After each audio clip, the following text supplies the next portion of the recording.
We have a massive update to cover today surrounding the infamous GTA 6 leaker and hacker, as well as updates on the entire saga. What's going on, guys? My name is Ross, or Mr. Boss for the win, and in today's video, we're going to be covering all of that and a whole lot more. And let's get an update from where this original leak actually originated from, and that is the GTA forum site. So since this has all happened, there's been a lot of misinformation, rumors, reports, and they put out a pretty good update that seemed to clear things up as things currently stand. So when I'm recording this video, they posted this update 10 hours ago. It says, update from GTA forum staff regarding Teapot Uber hacker and the activity on the account. Following an internal review of the past week's events, we have come to several preliminary conclusions. Firstly, we have reason to believe that based on posting behavior as well as IP address data, there may be at least two people active on the account Teapot Uber hacker. One is the actual initial hacker Teapot, and the other individual goes by the moniker of Lily. Teapot having been responsible for the initial post regarding the hacked content, Lily being the one making posts regarding the Telegram account Lily Horath. That remains active to this day. We have evidence that suggests the GTA forums account has not been stolen, but instead has been shared.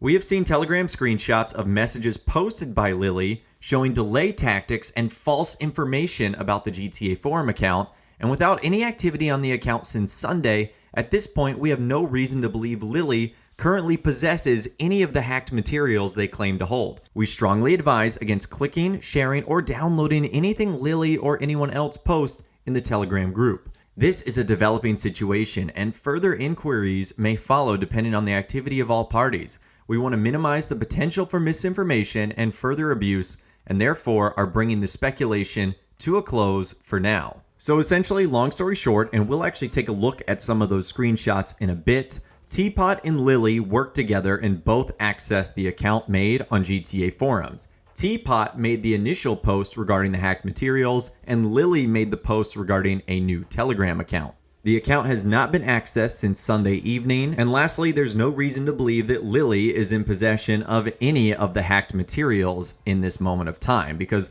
Lily is ending up sending these messages that look like this, where individuals have been asking if they could provide more information, with them saying, delay, I'm trying to find a way to host the files to avoid DMCA, which is basically them trying to avoid Take-Two Interactive, Rockstar Games' parent company, from taking down any of the content that they post. So at this moment in time, we don't know if the hacker is still active, if they've been caught by the authorities or government agencies, if they've been contacted by Rockstar Games or Take-Two Interactive. I would imagine that information probably not going to be revealed to us unless law enforcement does want to make a message of this group, Laspis, which is supposed to be the hacking group behind not only the GTA 6 leak, but also the hack of Uber, Microsoft, Nvidia, and other well-known massive companies over the last year or so. Now, sort of pivoting a little bit, what we do know is that there is a reasonable degree of certainty that the GTA 5 source code was stolen during the GTA 6 hack. And we kind of know about this because in the original post, the hacker was producing on-demand requests for the code. Somebody actually asked for specific items, to which he released around 10,000 lines of code. So it is in the wild. It doesn't mean it's going to leak to the public anytime soon. There were reports of it being sold for $100,000. There's also been reports that the individual that paid $100,000 for the GTA 5 source code actually gave $100,000 to the wrong person, and they were just an impersonator. But an update today, there was actually a new request by a GitHub user, Alex Guire, that contains more previously unseen code, suggesting that the source code has been shared with some people. So sort of wrapping up this topic, the last thing I want to share is please be careful. This is an unprecedented situation that has shown people will go to extraordinary lengths to create impersonator accounts claiming to be the hacker, and other hackers can easily take advantage of you or people you know to obtain information in the process. They could scam you out of money. And be careful if you're diving into things like source code. It's one thing to view the GTA 6 leaked footage,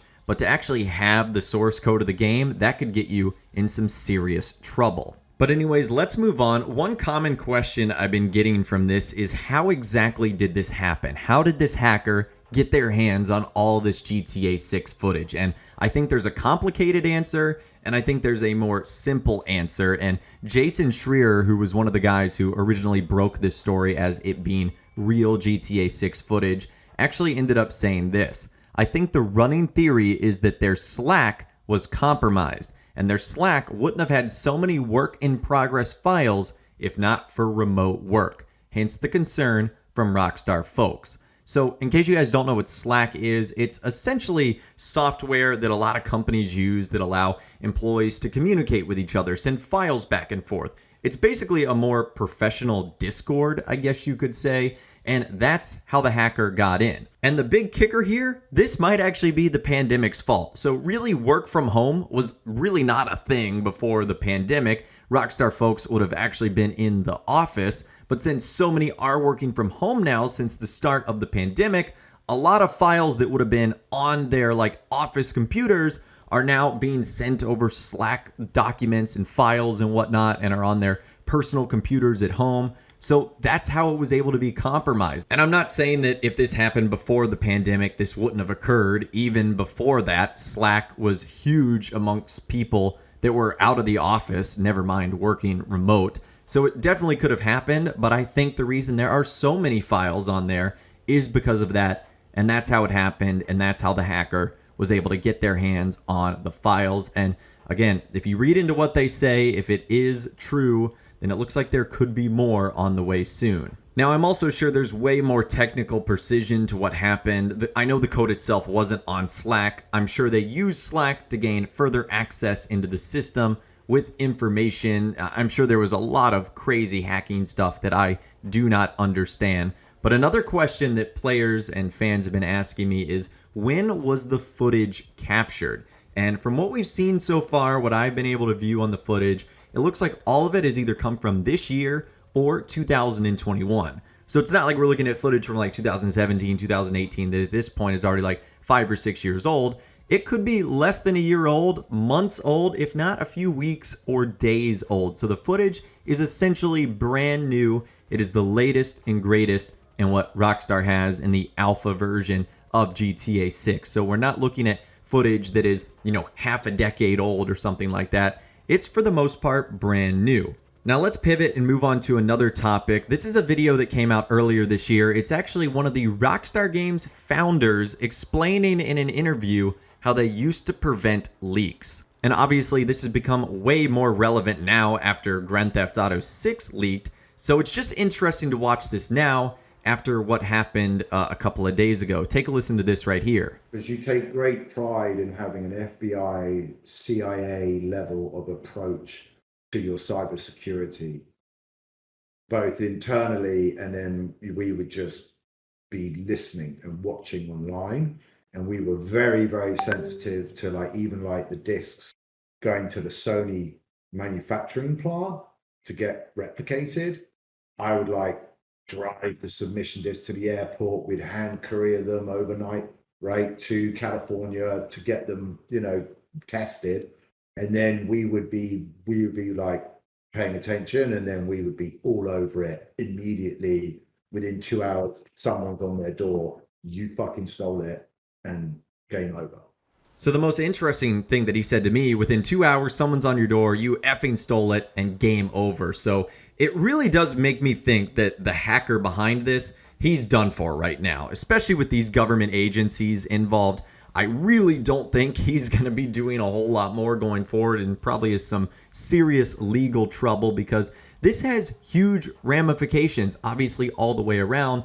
And even something we don't necessarily think about when we're playing the video games is the business side of things. And Rockstar's parent company, Take-Two Interactive, has been heavily impacted by this. So the day after the leak on September 19th, their stock plummeted 6.49% pre-market, which is down 10% in the past week. That is huge, and that costs people hundreds of thousands, if not millions of dollars. However, the good news, and maybe this is Take-Two Interactive's excellent damage control, or GTA fans are excited, their stock actually recovered really well, finishing at plus 0.72%.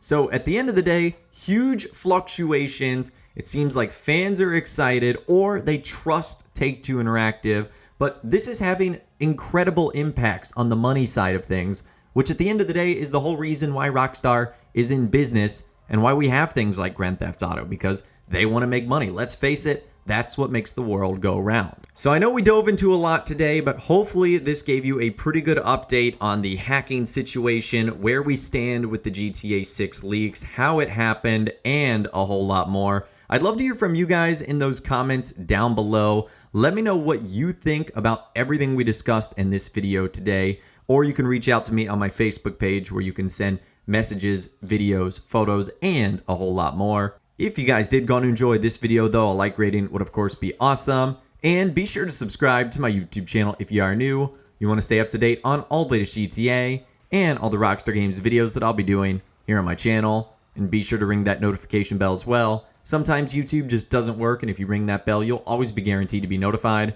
when new videos arrive. But of course, as always guys, thank you all so much for watching. Take care, and I'll see you guys in the next video.